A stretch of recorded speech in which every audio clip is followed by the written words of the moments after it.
L'opération baptisée Absolute Resolve est présentée comme l'une des interventions militaires les plus secrètes et controversées jamais évoquées par les États-Unis. Selon un récit attribué au chef d'état-major américain, cette opération aurait eu pour objectif l'enlèvement ciblé du président vénézuélien Nicolás Maduro, sans invasion massive du pays, ni changement de régime déclaré. Tout aurait commencé par plusieurs mois de renseignements intensifs.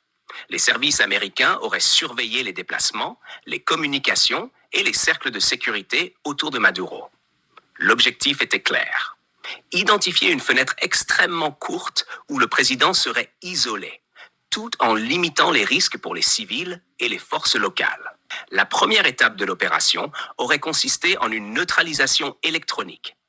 Les systèmes de communication, les radars et certaines infrastructures stratégiques auraient été brièvement perturbés afin de créer une confusion totale, sans coupure prolongée, qui aurait alerté l'armée vénézuélienne ou la communauté internationale. Ensuite, une unité spéciale aurait été déployée discrètement.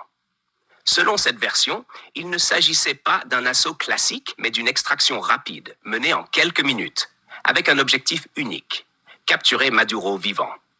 Les forces américaines auraient évité tout affrontement direct, privilégiant la surprise et la précision. L'enlèvement aurait eu lieu dans un périmètre restreint, sécurisé à l'avance.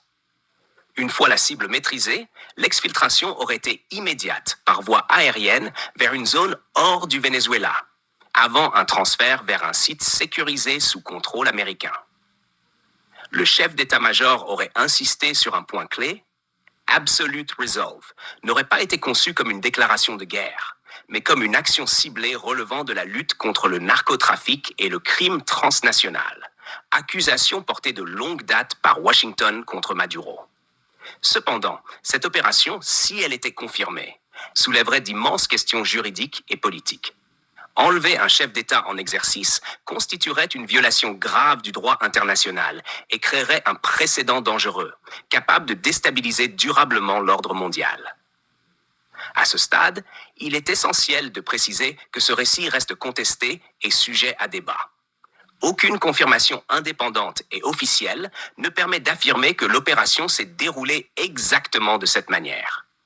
Mais une chose est sûre: l'idée même d'Absolute Resolve illustre jusqu'où peuvent aller les tensions entre les États-Unis et le Venezuela, dans un monde où la frontière entre guerre secrète et communication politique devient de plus en plus floue.